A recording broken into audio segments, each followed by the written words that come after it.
সবাইকে আসসালামু আলাইকুম। আজকে আসলে যে বিষয়টি নিয়ে লাইভ হচ্ছি তা হচ্ছে জিয়াউল আহসান,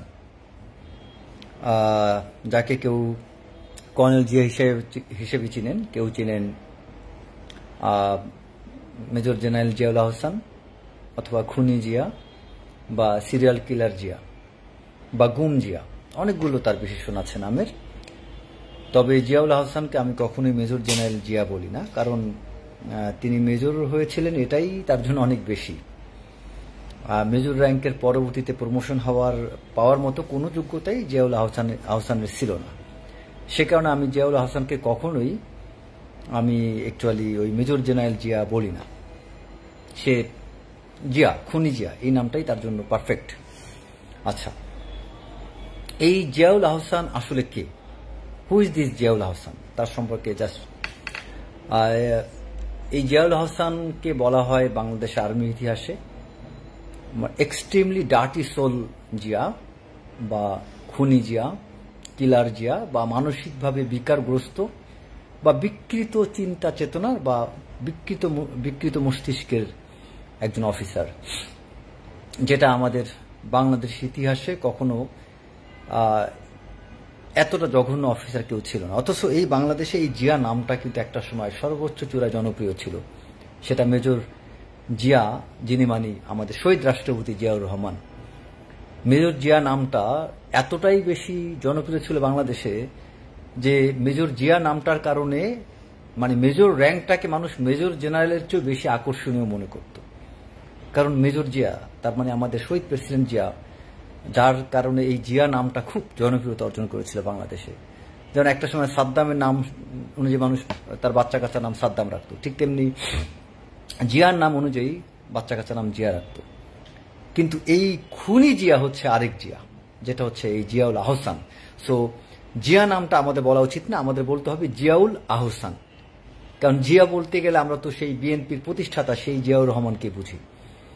কারণ তার কারণে এই নামটাও একটা সৌন্দর্যমণ্ডিত এবং তার কারণে এই নামের সাথে যে র্যাঙ্ক সেটাও কিন্তু অনেকটা বেশি আমরা শুনতে ভালোবাসি। যাই হোক, এই জিয়াউল আহসান, তার সম্পর্কে কয়েকটা ফানি গল্প বলি। মূলত আজকে জিয়া কিনা যেটা বলবো যে আমাদের কর্নেল তৌহিদ, যিনি বেগম খালেদা জিয়ার সিএসএফ চিফ সিকিউরিটি অফিসার, বিএনপির চেয়ারপারসন খালেদা জিয়ার, কর্নেল তৌহিদ স্যার একটা লেখা পাঠিয়েছেন আমাকে। সেই লেখাটা পড়ে আমি একদম তথ্য উপাত্ত সহ কিছু বিষয় আমি পেলাম জিয়াউল আহসান সম্পর্কে। সেটাই আমি স্যারের লেখাটাই আপনাদেরকে আমি পড়ে শোনাবো। আমরা যাই 2013 সালের দিকে। 13 সালের কোন একদিন রাতে এই কুখ্যাত আওয়ামী কুত্তা নামক যিনি নানক একজন নেতা ছিলেন, এই নানক জিয়াউল আহসানকে একদিন গোপনে, কিভাবে এই জিয়াউল আহসান শেখ হাসিনার সাথে কানেক্টেড হলো, এই গল্পটা আপনারা এখন জানুন। জিয়াউল আহসান কিভাবে এত পাওয়ারফুল, তার শুরুটা কিভাবে। জিয়াউল আহসানকে র্যাবে পোস্টিং দিয়েছিলেন শেখ হাসিনার সাথে কানেকশনের পূর্বে, শেখ হাসিনার সাথে কানেক্টের পূর্বে জিয়াউল আহসান আরেকটা ব্যাকগ্রাউন্ড আছে। সেটা হচ্ছে তিনি কিভাবে র্যাবে আসছিলেন। জিয়াউল আহসান র্যাবে আসছিলেন মেজর জেনারেল মাহবুব হায়দার, যিনি একটা সময় ব্রিগেডিয়ার ছিলেন, ব্রিগেডিয়ার হিসেবে 46 ব্রিগেড কমান্ডার ছিলেন। এই মাহবুব হায়দার যখন মিলিটারি সেক্রেটারি, তিনি তখন এই জিয়াউল আহসানকে কোনো একটা কারণে কৃতজ্ঞতাবশত পোস্টিং দিয়েছিলেন র্যাবে। র্যাবে কেন এই রং হেডেড, এই পাগল উম্মাদ জিয়াকে, এটা মাহবুব হায়দার জানতেন জিয়া খারাপ, অযোগ্য। কারণ এই কর্নেল তৌহিদ স্যারের ভাষ্যমতে তিনি একটা কথা বলছেন যে জিয়া সবসময় তাকে বলতেন, স্যার আমাকে পড়াশোনার কোনো, কর্নেল তৌহিদ যখন কমান্ডো ব্যাটালিয়নের সিও, তখন জিয়া তার ক্যান্টিন অফিসার। আর্মিতে যারা পড়াশোনা ভালো, মাথা ভালো, তারা কখনো ক্যান্টিন অফিসার হয় না, বরং যিনি অন্য কোনো ভালো কাজকর্ম পারেন না তাকে ক্যান্টিনের দায়িত্ব দিয়েছেন। বাজার ঘাট করতো, ক্যান্টিনে বেচা কেনা এবং লাভ লস এটাই দেখত। তো এই কর্নেল তৌহিদ তাকে ক্যান্টিন অফিসার বানিয়েছিলেন, কারণ তিনি জিয়াউল আহসান নিজেই বলেছিলেন যে আমি স্যার পড়াশোনা পারি না, পড়াশোনা লেখালেখির কোনো কিছু আমাকে দেন না, আমাকে এখানে দায়িত্ব দেন। সো এই জিয়ার সম্পর্কে ব্রিগেডিয়ার মাহবুব হায়দার তিনি জানতেন যে তিনি অযোগ্য, তাই তা সত্ত্বেও কেন তাকে র্যাবে পোস্টিং দিয়েছিলেন? কারণ হলো মাহবুব হায়দার তার প্রতি কৃতজ্ঞ ছিলেন, এটা কর্নেল তৌহিদের ভাষ্য অনুযায়ী, মানে তিনি যে লেখাটা দিয়েছেন সেই লেখায় এটা উল্লেখ করা আছে। এবং কর্নেল তৌহিদ সম্পর্কে আরেকটু তথ্য দেই, তাকে বাংলাদেশের আর্মির one of the finest officer বলা হয়। আমার মনে আছে 2003 সালে যখন আমি ঢাকায় মেস বিতে কোনো একটা অনুষ্ঠানে কর্নেল তৌহিদকে দেখলাম, তখন অনেক অফিসার তাকে দেখে বলছিল he is the damn smart officer, one of the finest officer of Bangladesh army. So সেই কর্নেল তৌহিদ কখনো মিথ্যা বানোয়াট কথা বলার মানুষ না, তার ভাষ্য মতে তিনি যা বলেছেন আমি সেটাই এখানে বর্ণনা করছি। সো কর্নেল তৌহিদ স্যার লিখছেন যে মাহবুব হায়দার খানের কোন একটা মানে তার পরিবারের কারো একটা বিয়ের অনুষ্ঠান ছিল, সেই বিয়ের অনুষ্ঠানে একটু সংক্ষেপে বলি, বিয়ের অনুষ্ঠান উপলক্ষে হঠাৎ করে ওই মুহূর্তে বাংলাদেশের ওই তখন আওয়ামী লীগ সরকার ক্ষমতায়, তো 48 ঘন্টার একটা অবরোধ ছিল। এই 48 ঘন্টার অবরোধে কোথাও মুরগি পাওয়া যাচ্ছিল না, এবং তাকে তখন এই মুরগি কোথায় পাওয়া যায়, তো এখন তো মুরগি তো লাগবে বিয়ের অনুষ্ঠানে, 600 মুরগি লাগবে। তখন ওই জায়গায় 34 ইস্ট বেঙ্গল নামে একটা ব্যাটালিয়ন ছিল, ওই ব্যাটালিয়নে কোন এক অফিসার মাহবুব হায়দার খানকে বলল যে স্যার আমাদের এখানে 34 বেঙ্গলে একটা অফিসার আছে যে যাকে কোনো আপনি যা দায়িত্ব দিবেন সে তাই পারবে, আপনি তাকে একটা আস্থা মানুষের বডি চান, সেই বডিটাও সে এনে দিতে পারবে। তো কে সে অফিসার? মেজর ক্যাপ্টেন জিয়া, তখন জিয়া ক্যাপ্টেন। ঠিক আছে, জিয়াকে ডাকো। তখন ওই ব্যাটালিয়নের সিওকে ফোন করে মাহবুব হায়দার বললো যে তুমি তোমার ওই অফিসার জিয়াকে আমার কাছে পাঠাও। জিয়া মাহবুব হায়দার খানের কাছে গেল, মানে এই জিয়াউল আহসান খুনি জিয়া। জিয়াউল আহসান যাওয়ার পরে মাহবুব হায়দার খান তাকে বললো যে জিয়া এরকম তো বিয়ের অনুষ্ঠান আছে, আমার মুরগি লাগবে। তো জিয়াউল আহসান তখন বললো স্যার আপনি চিন্তা করেন না, আমি এই মুরগির ব্যবস্থা আমি করছি। এই জিয়াউল আহসান মানে এই খুনি জিয়া তখন বললো যে আমি মুরগি যে করে হোক ব্যবস্থা করে দিচ্ছি। তখন দিতেন ব্রিগেডিয়ার মাহবুব হায়দার খুব খুশি হলেন, এবং জিয়া মাহবুব হায়দারকে একটা শর্ত দিল, স্যার আমি মুরগিগুলো ম্যানেজ করে যখন আমি আসবো আমার গাড়িটা কচুখ্যাত ওই জায়গায় এমপি চেকপোস্টে যাতে ইন আউট না দেখায়, মানে গাড়ি নাম্বারও নোট করতে পারবে না, আমার নামও ওখানে নোট করতে পারবে না, আমি গাড়িটা নিয়ে বাইরে যাব এবং আসবো। ঠিক তেমনি জিয়াউল আহসান সে 3টা পিক আপ নিয়ে গাবতলী বাজারে গেলেন, সেখানে যে সে ওই মুরগির বাজার থেকে গাবতলী বাজার থেকে 600 মুরগি নিয়ে আসলেন বিনা টাকায়, কোনো টাকা পয়সা দিলেন না। তখন অবরোধ, 48 ঘন্টার অবরোধ, ওই অবরোধের মধ্যে মানুষ আতঙ্কিত। তো ওই আতঙ্কিত অবস্থায় গাবতলী বাজারে 48 ঘন্টার অবরোধ হরতালের মধ্যে জিয়াউল আহসান পিক আপ নিয়ে 3 পিক আপ ভর্তি করে 600 মুরগি নিয়ে চলে আসেন, কোনো টাকা পয়সা দাম দিলেন না। মাহবুব হায়দার ব্রিগেডিয়ার মাহবুব হায়দার খান তো খুব খুশি হয়ে গেলেন, ও মাই গড এটা জিয়া কি করছে, এত বড় একটা কাজ। সেই মুরগি 600 মুরগি পাওয়ার কারণে মাহবুব হায়দার খানের বোন বা তার সেই পরিবারের বিয়ের অনুষ্ঠানটা তিনি সম্পন্ন করতে পেরেছিলেন। এই হলো ক্যাপ্টেন, এবং এরপর থেকে জিয়ার নামটা হয়েছিল মুরগি জিয়া। এটা আমার কথা না, এটা আমাদের যে সিএসএফ এর প্রধান খালেদা জিয়ার কর্নেল তৌহিদের যখন উনি ব্যাটালিয়নের কমান্ডিং অফিসার, তখন তার একটা ইউনিট অফিসার 2IC তাকে এই কথা বলেছিল, জিয়ার কোর্সমেট, যে স্যার আমরা কিন্তু কোর্সমেটরা জিয়াকে মুরগি জিয়া বলে রাখি। এই মুরগি জিয়া নামটা খেতাবটা পেয়েছিলেন তিনি ওই মাহবুব হায়দার খানকে 600 মুরগি সাপ্লাই দিয়ে। সো এই হলো মাহবুব হায়দার খানের জিয়ার প্রতি কৃতজ্ঞতা। সেই কৃতজ্ঞতা স্বরূপ মাহবুব হায়দার খান যখন মেজর জেনারেল হয়ে মিলিটারি সেক্রেটারি হতে পারলেন, তিনি তখন জিয়াকে পরপর 2টা প্রমোশন বোর্ডে প্রমোশন হলো না। প্রমোশন না হওয়ায় তিনি একটু ভাবছিলেন যে ওকে কিভাবে পুরস্কৃত করতে পারি। প্রমোশন তো দেওয়া সম্ভব না, কারণ তার মাথা তো আসলে কাজ করে না, তাকে লেফটেন্যান্ট কর্নেল বানানোর যোগ্য না। একটা লেফটেন্যান্ট কর্নেল মানে একটা ব্যাটালিয়নের কমান্ডিং অফিসার হবে, সিও হবে। তো তাকে কি করা যায়? তখন তিনি করলেন কি, তাকে একটা প্রাইজ পোস্টিং দিলেন র্যাবে। জিয়া র্যাবে আসলো, র্যাবে আসার পরে তারপরে র্যাব 2তে তিনি কাজ করলেন, এবং তার মারাত্মক অ্যাম্বিশন যে করে হোক এই জিয়াউল আহসানকে প্রমোশন পেতেই হবে। এখন প্রমোশন পাওয়ার জন্য দৃষ্টি আকর্ষণ করার জন্য তিনি আপনার সে র্যাবের ব্যাটালিয়ন এক পর্যায়ে প্রমোশন অর্জন করলেন। এই নানক টানক এদেরকে ধরে লেফটেন্যান্ট কর্নেল হয়ে র্যাবের ডাইরেক্টর ইন্টেলিজেন্স হয়ে গেলেন তিনি। এই র্যাবের ডাইরেক্টর ইন্টেলিজেন্স হওয়ার পরেই জিয়ার জীবন উত্থান শুরু। আচ্ছা, এখন আমি পেছন দিকে যাই, যেটা শুরুতে বলতেছিলাম। জিয়া যখন র্যাবের ডাইরেক্টর ইন্টেলিজেন্স হলেন, তখন এই জিয়াকে আপনার 2013 সালের দিকে কোন এক রাতে আপনার এই কুখ্যাত নানক আওয়ামী লীগ নেতা জিয়াকে নিয়ে গেলেন শেখ হাসিনার কাছে গণভবনে গোপনে। শেখ হাসিনার কাছে নিয়ে যাওয়ার পরে শেখ হাসিনার সাথে জিয়ার অন টু অন সাক্ষাৎ হয় এবং জিয়া এই কথাটুকু 2013 সালে এই কর্নেল তৌহিদ, তিনি তখন চাকুরিরত কমান্ডো ব্যাটালিয়ন, তিনি তখন অধিনায়ক, এই তৌহিদ স্যারকে ফোন করে বললেন যে স্যার একটা অনেক বড় একটা কাজ হয়েছে। তো তৌহিদ স্যার মানে কর্নেল তৌহিদ একসময় জিয়ার কমান্ডিং অফিসার ছিল, সে কারণে জিয়া জানতো তার মাথায় কাজ করে না, যে কারণে সে ওই টুকটাক বিভিন্ন বিষয়ে কর্নেল তৌহিদের পরামর্শ চাইতো, তার সিওকে ফোন দিত। ওই একইভাবে কর্নেল তৌহিদকে ফোন দিয়ে জানালো স্যার আজকে অনেক বড় কাজ হয়েছে। তৌহিদ স্যার জিজ্ঞাসা করলো হ্যাঁ জিয়া কি হয়েছে বলো তো। স্যার গত রাতে পিএম নিজে আমাকে একটা গোপন মোবাইল নাম্বার দিয়েছে এবং তিনি অনুমতি দিয়েছে আমি যে কোনো সময় যে কোনো অবস্থায় আমি শেখ হাসিনাকে কল করতে পারবো। তখন কর্নেল তৌহিদ তাকে উত্তর দিল যে আলহামদুলিল্লাহ তুমি তো, এবং তৌহিদ স্যার তাকে বললো তুমি তো এখন বাদশার খাস লোক হয়ে গেছো, মানে ওই যে কি বলা যায় যে হুররাম সুলতানা সেই খাস বাদী টাইপ শব্দ আছে না, এরকম যে তুমি তো এখন বাদশার খাস লোক হয়ে গেছো। এটা শোনার পর জিয়াও খুব খুশি হলো এখন, এবং তারপর বলছে জাস্ট এ বিগ অ্যাচিভমেন্ট, এটা কর্নেল তৌহিদ তাকে বলল।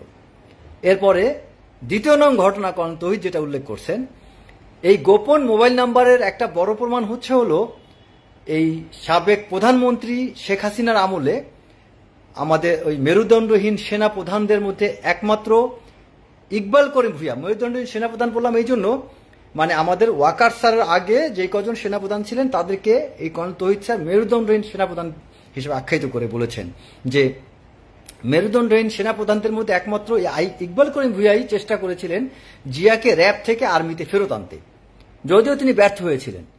কেন ব্যর্থ হয়েছিলেন? ওই যে জিয়ার কাছে শেখ হাসিনার ডাইরেক্ট নাম্বার ছিল, যখনই ইকবাল করিম ভূঁইয়া তার মিলিটারি সেক্রেটারিকে তার পোস্টিংয়ের জন্য বলেছিলেন, জিয়া তৎক্ষণাৎ ওই কল মনিটরিং করতে হতো, টের পেয়ে তিনি মিলিটারি সেক্রেটারির কাছে যেয়ে বললেন যে স্যার আমাকে পোস্টিং করতে হলে আপনার শেখ হাসিনার সাথে কথা বলে পোস্টিং করতে হবে।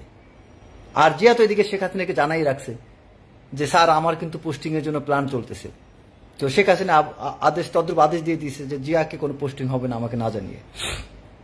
সে অনুযায়ী কোনো সেনাপ্রধান তাকে পোস্টিং করতে পারেনি এবং ইকবাল করিম ভূঁইয়াও তাকে তেমন কিছু করতে পারেননি। আচ্ছা, এরপরে সাবেক প্রধানমন্ত্রী শেখ হাসিনার নোংরা রাজনীতির এবং নোংরা কার্যকলাপের আশকারা পেয়ে জিয়া একসময় এই কর্নেল তৌহিদকে ফোন করে তার একটা স্পেশাল মিশনের কথা জানায় যে স্যার আমি একটা স্পেশাল মিশন পরিকল্পনা আছে আমার, কি যে আমাদের কমান্ডো ব্যাটালিয়ন থেকে আমি 10-12 জন সৈনিক কমান্ডোকে নিয়ে আসবো যারা আমার সাথে বিশ্বস্ততার সাথে কাজ করবে এবং 2-3 জন পুলিশ নিয়ে 15-20 জনের মতো একটা স্পেশাল টিম গঠন করবো। মানে কমান্ডো ব্যাটালিয়ন থেকে 10-12 জন নিবে, পুলিশ থেকে 2-3 জন লোক নিয়ে একটা স্পেশাল টিম গঠন করবে এবং এই টিমটা শেখ হাসিনার নির্দেশ অনুযায়ী শেখ হাসিনা যা বলে জিয়া তাই করবে। এইটা হচ্ছে জিয়া ফোন করে এই কর্নেল তৌহিদ স্যারকে জানায় এবং তখন কর্নেল তৌহিদ স্যার তাকে বলে যে জিয়া তুমি এমন কি কঠিন কাজ তোমাকে দিল যে পুলিশ দিয়ে হবে না, কমান্ডো লাগবে। তখন জিয়া তৌহিদ স্যারকে বলল যে পিএম এর নির্দেশ মোতাবেক সারা দেশে প্রায় 10,000 লোক আছে এবং এদেরকে নিয়ে একটা গোপন তালিকা হয়েছে, এই 10,000 লোককে মেরে ফেলতে হবে। এবং এই 10,000 লোকের লিস্ট কিভাবে হয়েছে, জিয়া এটা কর্নেল তৌহিদকে তাকে এটা হোয়াটসঅ্যাপে কমিউনিকেশনে বলল যে লোকাল এমপি কিছু লিস্ট বানাবে, লোকাল আওয়ামী লীগের সভাপতি কিছু লিস্ট দিবে, লোকাল আওয়ামী লীগের সাধারণ সম্পাদক কিছু কতিপয় নাম দিবে এবং লোকাল ডিসি এবং এসপি তালিকা দিবে। এই 4টা গ্রুপ এমপি, লোকাল আওয়ামী লীগের সভাপতি, সাধারণ সম্পাদক, ডিসি এবং এসপি, এই 5টা মানে দিক থেকে লিস্ট নিয়ে সে 10,000 মানুষের একটা তালিকা করবে এবং এই তালিকায় কারা থাকবে সেটাও আবার কর্নেল তৌহিদ তাকে জিজ্ঞেস করলো, এই 10,000 লোক কেন এবং কি জন্য, কোন ক্যাটাগরিতে তুমি এই 10,000 লোককে সিলেক্ট করবা।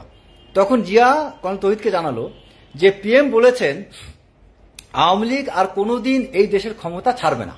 সো এই তো সেদিনও জেনারেল তারেকের সাথে আমাদের গোপন মিটিং হলো, আবারও সবার সামনে আপনার কথা বললো, মানে তৌহিদ স্যারের কথা জিয়াকে তারেক সিদ্দিকী বললো যে জিয়া তুমি তোমার কমান্ডিং অফিসার কর্নেল তৌহিদকে নিয়ে আসো, সে আমাদের সাথে যোগ দিক, আমাদের সাথে কাজ করুক, তৌহিদকে আমাদের খুব দরকার। তখন জিয়া বলল স্যার এই 10,000 মধ্যে 6,000 লোক হবে বিএনপির, 2,000 লোক হবে জামাতের, 2,000 লোক হবে আওয়ামী লীগের এবং 400 অন্য দলের হবে বাকিরা। এদের বয়স হবে 25 থেকে 30 বছরের। তখন কর্নেল তৌহিদ জিজ্ঞেস করলো কেন এদেরকে তোমার হত্যা করতে হবে? বলে স্যার এরাই হচ্ছে মেইন গ্যাঞ্জাম সৃষ্টিকারী, এদেরকে শেষ করে দিলে শেখ হাসিনাকে আগামী 50 বছরের মধ্যে এই দেশে কেউ কিছু করতে পারবে না। তখন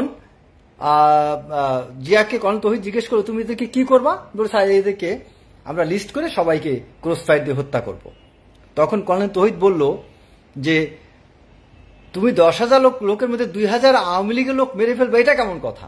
তখন জিয়া এবং তাও নিজ দলের লোককে কেউ মারে, এটা কেমন পলিটিক্স? তখন জিয়া কর্নেল তৌহিদকে বলল যে স্যার পিএম চাচ্ছেন, মানে তার কথা হচ্ছে যে পিএম যা বোঝেন ওইটাই সঠিক, আমার এখানে বোঝার কিছু নাই।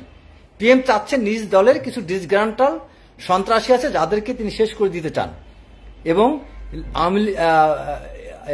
অনেক লোক 2,000-এর মতো লোক আছে যারা বিএনপি জামাত থেকে আওয়ামী লীগে আসছে, তাদেরকে আমরা শেষ করে দেব। চিন্তা করেন তার পরিকল্পনা কি। তখন কর্নেল তৌহিদ তাকে জিজ্ঞাসা করে তুমি এত লোক কিভাবে মারবে, কে মারবে, কাদেরকে তুমি মারাবে?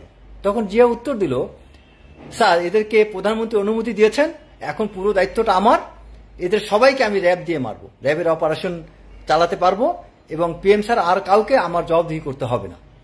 তখন কর্নেল তৌহিদ তাকে বলল যে জিয়া আমরা সবাই পাপী, তবে তোমার পাপ অন্যদের তুলনায় অনেক বেশি।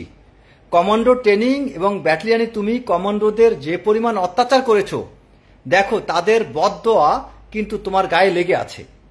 তোমার নিশ্চয়ই মনে আছে সিএমএইচে হেড অফ গাইনির তোমার ওয়াইফের সামনে, স্ত্রীর সামনে কি বলেছিল? তখন কর্নেল তৌহিদ স্যার উল্লেখ করলেন যে তোমার কি মনে আছে যে আমি গাইনি বিভাগের প্রধান, তাকে বলেছিলাম যে ম্যাডাম সন্তান হওয়া একমাত্র আল্লাহর ইচ্ছা, আপনার চেষ্টায় বহু লোকের সন্তান হয়েছে, কিন্তু আমার অফিসার জিয়ার আর ওর বউয়ের তো আপনি এখনো কোনো কিছু করতে পারলেন না।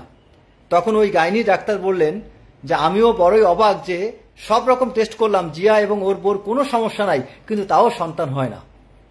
এই কথাটুকু টেনে আমি জিয়াকে মনে করে দিতে চাইলাম, এটা কর্নেল তৌহিদের বক্তব্য, যে এই কথাটুকু বলে আমি জিয়াউল হাসানকে মনে করে দিতে চাইলাম যে দেখো এত বছর হয়ে গেল তোমাদের দুজনে কোনো সমস্যা নেই, তাও একটা বাচ্চা সন্তান মা বাবা হতে পারছো না, এতেও তোমার শিক্ষা অর্জন করা উচিত যে কত মানুষের অভিশাপ তোমার প্রতি আছে। তারপরও জিয়ার সেই কথায়, কর্নেল তৌহিদের সেই কথাটার পরে তার অন্তরে ভয় জাগলো না।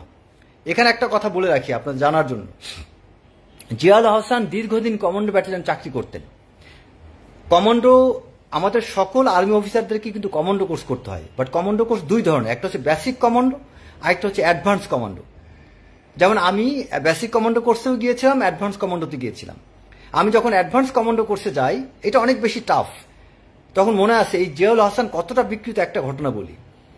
আমরা যখন এই ট্রেনিংয়ের মধ্যে আমাদের কাউকে তার হয়তো মনে হলো যে একে একটু মন চাইছে আমি একটু পানিশমেন্ট দেবো, একটু রগরা দেবো, তখন সে করতো কি, আমাদের কমান্ডো ব্যাটালিয়নের একটা জায়গা ছিল ভোল্টেজ পয়েন্ট, মানে যেখানে বড় বড় ওই যে জোক, আপনার এটা চীনা জোক না, একটা জোক আছে কাশি জোক বলি আমরা, অনেক বড়, হ্যাঁ ঠিক এইরকম সাইজের। এই জোকের একটা ছোট্ট একটা পুকুরের মতো ছিল, আমার পরিষ্কার মনে আছে। তো আমি একদিন দৌড়ে আসলাম, দৌড়ে এসে হাঁপাচ্ছিলাম, একটা টাইগার চেস নামে একটা ইভেন্ট আছে, ওইটা দৌড়ানোর পরে খুব কষ্ট হয়, পিঠে প্রায় 25-30 পাউন্ড ওয়েট নিয়ে দৌড়াইতে হয়। তো তখন যখন খুব ক্লান্ত হাঁপাচ্ছিলাম, ওইটা দেখে যে আস্তে করে ডাক দিয়ে ওই জোকের ওই ভোল্টেজ পয়েন্টে নামাই দিল এবং অনেকক্ষণ সে আমাকে জোর করে ওখানে বসা রাখলো। আর্মি তো কমান্ড তো অমান্য করা যায় না, সেখানে বসে রইলাম। ওঠার পরে দেখলাম পুরো শরীর ভর্তি জোক। এবং তারপরে প্রায় সময় সেই কাজটা করতো, এবং আমি না, এটা সবার সাথেই করতো। হ্যাঁ, এই ভোল্টেজ পয়েন্টে, এবং জিয়ার একটাই কাজ ছিল, সে ভোল্টেজ পয়েন্টের পাশে দাঁড়ায় থাকতো। আমরা যারা এই অ্যাডভান্স কমান্ডো কোর্স বা বেসিক কমান্ডো কোর্স করতাম, ওই অফিসারদেরকে সে ধরে এনে ওখানে বসায় দিত। এটা একটা টর্চার, মানসিক টর্চার ছাড়া কিছু না। সো এই হচ্ছে জিয়ার বৈশিষ্ট্য। সো তো এই জন্য একটা কথা দিচ্ছে, তুমি কমান্ডো ব্যাটালিয়ন অনেক নির্যাতন করছো, আবার এখন তুমি র্যাবে এসেও করতেছো। কমান্ডো ব্যাটালিয়ন আরো ঘটনা বলি। কমান্ডো ব্যাটালিয়ন একবার কোন একটা টাইগার চেস বা কোন একটা ইভেন্টে কর্পোরাল শরীফ নামে একজন, সে যাচ্ছিল, তার ওইখানে টাইম থাকে, নির্দিষ্ট সময়ের মধ্যে এই জায়গাটা ক্রস করতে হয়। তো শরীফ ওই কোন একটা কিছু দূর যাওয়ার পরে একটু ক্লান্ত ছিল, হাঁপাচ্ছিল, তাকে সে লাথি দিয়ে নিচে ফেলে দিল। ওইখানে শরীফ অসুস্থ হইল। সুবেদার সাহেব ওই জায়গা থেকে কর্নেল তৌহিদ স্যারকে ফোন দিল, সে তখন ব্যাটালিয়ন সিও, যে স্যার এই ঘটনা, জিয়া স্যার তো অমুককে লাথি দিছে এবং সেখানে পড়ে গেছে, তাকে হসপিটালে সিএমএইচে ভর্তি করা হয়েছে। এরকম অনেক ঘটনা আছে। একটা সৈনিকের 10-12 জন সৈনিক ছিল, তাদেরকে ওই প্যারাজাম দিবে, তখন তাদের জিজ্ঞেস করেছে কার কাছে বুটলেস আছে। একজন সৈনিক ছিল, তার কাছে বুটলেস ছিল না। সে বাকি 10 জনকে বললো, তোমরা বুটলেস গুলো খুলে একটার সাথে একটা বুটলেস বেঁধে, তারপরে এই জিয়াউল হাসান ওই সৈনিকের গলায় ওই বুটলেস পেঁচিয়ে এদিক থেকে এক প্রান্ত এক গ্রুপকে ধরতে পড়ছে, আরেক গ্রুপকে এদিকে ধরে তারপর এমন ভাবে টান দিয়েছে, ওই সৈনিকটা ওখানে ফেইন্ট হয়ে পড়ে গেছে। এরকম অনেক অবর্ণনীয় টর্চার এই জিয়াউল হাসান কমান্ডো ব্যাটালিয়ন থাকতে করতো, কারণ সে মিলিটারি এডুকেশন, মিলিটারি প্রশিক্ষণ, কোনো কিছু স্ট্র্যাটেজি কিছুই জানতো না। তার কাজ ছিল পাগলামি। তো সেই জিয়াউল হাসানকে যখন এই কর্নেল তৌহিদ মনে করিয়ে দিলেন যে তুমি দেখো, তুমি এতদিন হলো তুমি একটা সন্তানের বাবা হতে পারোনি, এই অভিশাপ আর তুমি কত নিবে, তখন জিয়াকে তিনি আরো বললেন যে দেখো জিয়া, তোমরা জানো আমি তোমাদেরকে ইতিপূর্বে বলছি যে আর্মি স্টাফ কলেজের পর আমি আল্লাহর কালাম, তাওরাত, ইনজিল, হিন্দু শাস্ত্র, বৌদ্ধ শাস্ত্র ও অন্য বিভিন্ন ধর্মগ্রন্থ নিয়ে পড়াশোনা করেছি, এবং আল্লাহর কালামের অর্থ ব্যাখ্যার উপর আমার সামান্য জ্ঞান আছে। সেখান থেকে আমি তোমাকে সাবধান করছি জিয়া, মানুষ আল্লাহর শ্রেষ্ঠ সৃষ্টি, তাকে অন্যায়ভাবে হত্যা করো না, এসব বাদ দিয়ে দাও জিয়া, তুমি ভালো হয়ে যাও। তখন জিয়া তার সেই কথাটাকে সে গুরুত্ব দেয়নি, এবং জিয়া ভালো হওয়ার কি সে তখন হেসে উড়িয়ে দিত। তো এরপরে এই জিয়াউল হাসান এক পর্যায়ে সে যখন ওই হেফাজতের ঘটনাটা চলে আসলো 2013 সালের 5ই মে, সেই সময় জিয়া হঠাৎ করে কর্নেল তৌহিদকে একদিন ফোন দিলেন, স্যার দোয়া করবেন, এই জাস্ট হেফাজতের অপারেশন প্ল্যান পিএমকে জানিয়েছি, উনি ওকে করেছেন। জিয়া খুব গর্বের সাথে কর্নেল তৌহিদ স্যারকে বলছেন যে স্যার এই মাত্র হেফাজতের অপারেশন প্ল্যান, হেফাজতের উপর একটা অপারেশন করব, সেই অপারেশন প্ল্যানটা আমি প্রাইম মিনিস্টারের কাছ থেকে অনুমতি নিয়েছি। একটু খুলে দাও না, কেন কে আসছে, প্রাইম মিনিস্টারের কাছ থেকে আমি অনুমতি নিয়েছি, অনুমতি নিয়ে এখন এই প্ল্যান অনুযায়ী এক্সিকিউশন করব। তখন স্যার কমান্ডো স্পট, মানে সে এটা, মানে এটা যে কি দরজা লাগাও, কি বাইরে যে কথা বলে শেষ কর যা। তো সে এখানে যে রেইড করেছিল, এটা পুরা কমান্ডো স্পট রেইড বা হাইড আউট রেইড বলি আমরা। এই ধরনের রেইড সাধারণত মিলিটারি অপারেশনে বা কাউন্টার ইনসার্জেন্সি অপারেশনে বা যুদ্ধকালীন পরিস্থিতিতে করা হয়।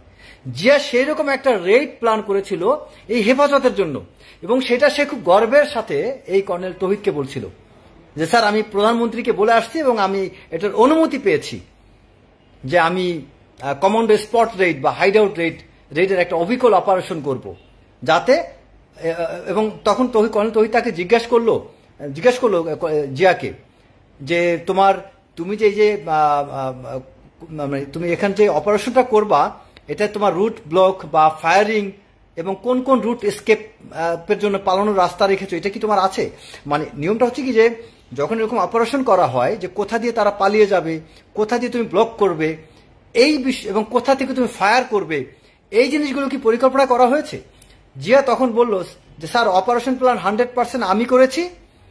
তার মানে কি, এখানে একটা জিনিস প্রমাণ হইল যে হেফাজতের সময় যে যা কিছু হয়েছে, মাস্টার প্ল্যানারকে জিয়াউল হাসান, যত ক্ষয়ক্ষতি হয়েছে সব জিয়াউল হাসান। তখন সে বলল স্যার সবকিছু 100% প্রুফ, আমি এটা অপারেশন প্ল্যান করেছি এবং র্যাব, পুলিশ তাদেরকে তাদের দায়িত্ব বুঝিয়ে দিয়েছি এবং পিএম এর কাছ থেকে আমি সবকিছু কনফার্মেশন নিয়েছি। তখন এবং তৌহিদ স্যার তখন তাকে বললো যে দেখো তুমি যে এই জিনিসটা করছো, প্রাইম মিনিস্টার তো আর ইউনিফর্ম পারসন না, আর উনি ইউনিফর্ম পরেনও না, কমান্ডো ট্রেনিং এ ওনার নেই, কোয়ালিফাইডও না। কমান্ডো অপারেশনের ফায়ার কন্ট্রোল তুমি কিভাবে করবা? যখন তুমি এরকম একটা আদেশ দিয়ে দেবো, ওপেন ফায়ারের আদেশ দিবে, তখন কিন্তু ফায়ার কন্ট্রোল করা সহজ না। যেমন আমি যদি হুট করে বলি ফায়ার অর্ডার দিয়ে দিলাম, পুলিশ থাকবে, র্যাব থাকবে, আর্মি থাকবে, আনসার থাকবে, তখন কিন্তু অনেক কিছু কন্ট্রোল করা যায় না। ফায়ার আদেশ দেওয়ার পরে কিন্তু এটাকে কন্ট্রোল করা অনেক ডিফিকাল্ট, যেটা জিয়ার এই জ্ঞানটা ছিল না। যে কারণে তৌহিদ তাকে বলেছিল যে এই ফায়ার কন্ট্রোলটা তুমি কিভাবে করবা?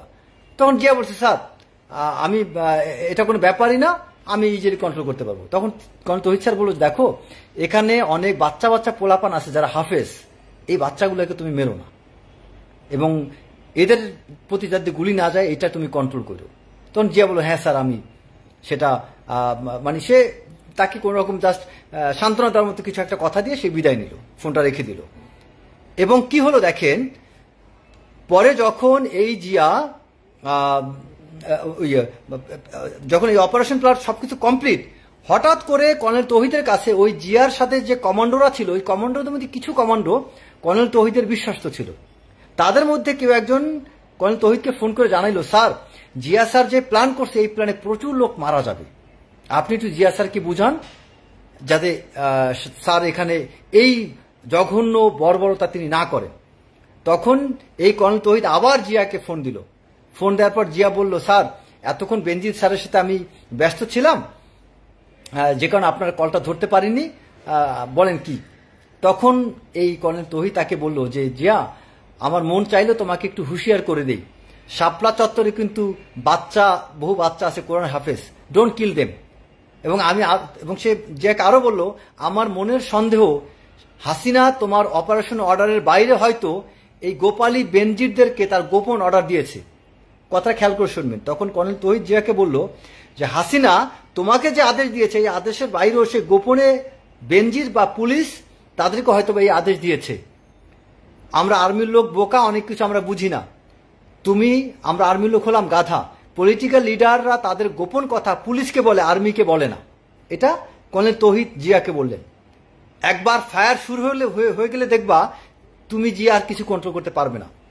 পরে যা হবার তাই হলো, অনেক লাশ পড়ে গেল এবং এই অপারেশন শেষে রাত 3টার দিকে বিডিআর বিজিবি হেডকোয়ার্টার পিলখানা থেকে হেডলাইট বন্ধ করে 3টা ট্রাক সেখানে এসেছিল। এটা সত্য ঘটনা। ওই 3 ট্রাক ভর্তি লাশগুলো কোথায় গিয়েছে, কি হয়েছে এখনো কেউ জানে না। তো জিয়াউল হাসান সম্পর্কে আজকে এই পর্যন্তই, বাকি পর্বটা আমি কালকে বা আরেকদিন বলবো। সো জিয়াকে নিয়ে ধারাবাহিক আমি যে কথাগুলো বললাম এতক্ষণ, এর মধ্যে কোনো একটা কথা অতিরঞ্জিত না, বানানো না, কল্পনা প্রসূত না। এগুলো জিয়ার নিজের স্বীকারোক্তি। জিয়ার এই কমান্ডিং অফিসার যিনি বর্তমানে খালেদা জিয়ার সিএসএফ এর প্রধান কর্নেল তৌহিদ, তাকে দেয়া। এরপরে আমি আপনাদের বিডিআর কিলিং নিয়ে জিয়ার কিছু বিষয় আছে, এটা আমি পরের এপিসোডে আসবো। ইলিয়াস আলীকে নিয়ে জিয়ার কি ভূমিকা, সেই বিষয়টা আমি পরের এপিসোডে নিয়ে আসবো। এবং জিয়ার সাথে রয়ের কি কানেকশন, তারপরে জিয়া তার প্রমোশনের ক্ষেত্রে বিভিন্ন অফিসারদের প্রমোশনের ক্ষেত্রে জিয়া কিভাবে ইনফ্লুয়েন্স তৈরি করতেন সেটা নিয়ে কথা বলবো। এনটিএমসিতে জিয়া কি করেছেন, কিভাবে ব্ল্যাকমেইল করেছেন সেটা নিয়েও কথা বলবো। এবং জেলখানায় কিছু ঘটনা আছে, বালুর ট্রাক নিয়ে খালেদা জিয়ার সাথে জিয়ার এই যে নাটকটা শেখ হাসিনা জিয়াকে দিয়ে তৈরি করেছিলেন সেটা নিয়েও কথা বলবো। আর জিয়ার বাহিনীর দ্বারা গুম কিভাবে হতো এবং কিভাবে তিনি সেগুলোকে সমাপ্ত করতেন, এই বিষয়গুলো আমি নেক্সট পর্বে ইনশাল্লাহ বলবো। সবাই ভালো থাকবেন। জিয়াউল আহসান, নট জিয়া, নামটা খেয়াল রাখেন। আমিও কথা বলতে বলতে বারবার জিয়া বলেছি, কেউ জিয়া বলবেন না, জিয়াউল আহসান বলবেন।